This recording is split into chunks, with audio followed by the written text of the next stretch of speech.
welcome back to the Amazing Chan, the Chan Clan Sports Podcast, with our special guest, staff writer for FakeTeams.com, fantasy basketball, Bobby Del Rio. I'm your host, Tony Chan, with your co-host, Avery Chan. So what we're going to do this time is we're going to do a bit of a rapid-fire segment, okay? So Mr. Chan and Mr. Chan are going to be asking Bob some questions, naming off some players, and Bob's going to have less than a minute to tell us a little bit about his thoughts about them and if he thinks they're a valuable pick and just some general thoughts about them, okay? Can I first say that I don't usually look this bad? You look worse. Okay. Yeah, great. No, you can't. Okay, so we're just going to go start. Let's try to keep the players not like the top 30, top 40 players. Right. Let's try to keep it a little not so super obscure. What are you trying to say? Nothing. If we can just pick players that are so much. I got a guy that played 5 minutes in 2006, 2007. Is he a good pickup? Okay, all right. So LeBron James. Okay. What do you think? Okay, I'm not familiar with that talent. So Danilo Gallinari. Yeah. Okay. So what do I think? I think I actually took Gallinari as a late pick in the Experts League for Yahoo, and this guy's a top 55 player for average stats like a year ago, and he missed basically all of last year. I think he was 1 for 8 opening night, so it's going to take him a while to get back in rhythm, but I feel like this is an asset you want to hold. Okay. Maybe trade for if it doesn't cost you a lot. I think that there's definitely real upside there, though. He's only, I think, 25 years old. Yeah, he's super young. Okay. Greek freak. Interesting, right? I mean, supposedly he grew like 2 inches since he got drafted, right? Great. He's been learning the point guard position. Look, in dynasty leagues and keeper leagues, he's a must. This guy's going to be insane. He's a must. He's a must own. He's so valuable. Unbelievable. He's so athletic. He can shoot the 3. He can put it on the floor. He's one of the best athletes in the league. Counting stats, he can do absolutely everything on the floor. Now, I just don't think in a 1-year league though he's ready to be picked up and owned. I mean, maybe he's risky. He's a very risky guy, right? Because he's the kind of guy who he's got the potential to get like a quadruple double, right? But he's also got the potential to go 0 for 10 and punch a fan, so. So shouldn't have drafted in the 7th round. Next. No, I wouldn't say that. I wouldn't say shouldn't have. Non-keeper league. I'm just saying. I'm saying he's a risk. Right? He's a very volatile asset. Now he could break through this year. He definitely has that kind of potential. He is going to break through. Is it going to be this year? I'm not sure. Italian sensation, Nikola Mirotic. He's not Italian. No, it's not. Maybe he's not Italian. On the Bulls, right? Yeah. To be honest, I don't know much about him. He's one of these European guys. He's very hyped. But a lot of these guys are hyped, right? There's a lot, everyone's going after these rookies. And I just think, you go for a rookie on the Bulls. I mean, they're going for a championship, right? So if he's not putting in quality minutes, he's not going to play. So I feel like these are not the guys that you want to, especially in a 1-year league. There's no way that I would hold an asset that volatile. I basically don't want any rookies in the NBA in a 1-year league. Maybe like a Wiggins or a Parker or Nerlens Noel or something like that. But I try to stay away from them as much as possible. Okay. Reggie Jackson or Tony Roden? Reggie Jackson is not. You don't want to pick him up now because he's injured. If you have him, would you drop him for Tony Roden? Tony Roden is very, very appealing to me.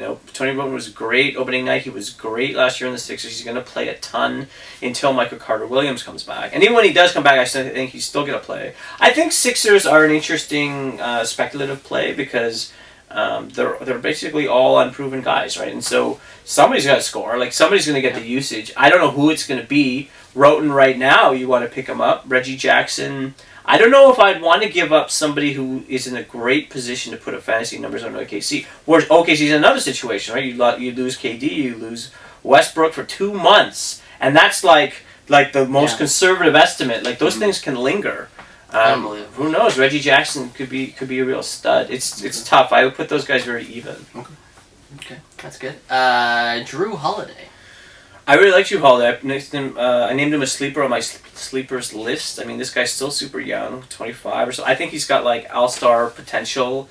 The only thing I'll say is that Anthony Davis is a beast and getting beastlier, right? Yeah. I mean, he got 9 blocks opening night, 17 rebounds. I mean, this guy is insane. He's going to be the best fantasy basketball player in the game by the end of the year.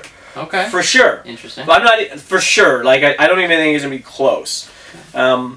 So, somebody who is kind of like subservient to him.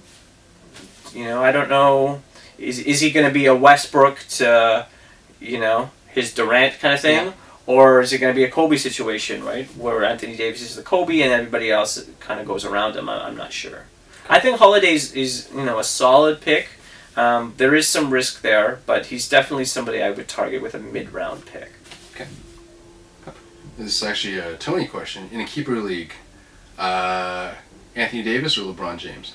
Who do you pick first? Anthony Davis, no question. 1-year league. I gotta go with Anthony Davis. Whoa. Hey. Whoa. Yeah, Okay. it's tough. I would only say that now. When the season started, I had Anthony Davis ranked number 3, but with KD out, Yeah. LeBron, look, LeBron's LeBron, right? So it's hard. He's hard. He's a little more volatile because there's that usage dilemma. I mean, he did not put up the numbers yesterday. Kevin Love put up the numbers.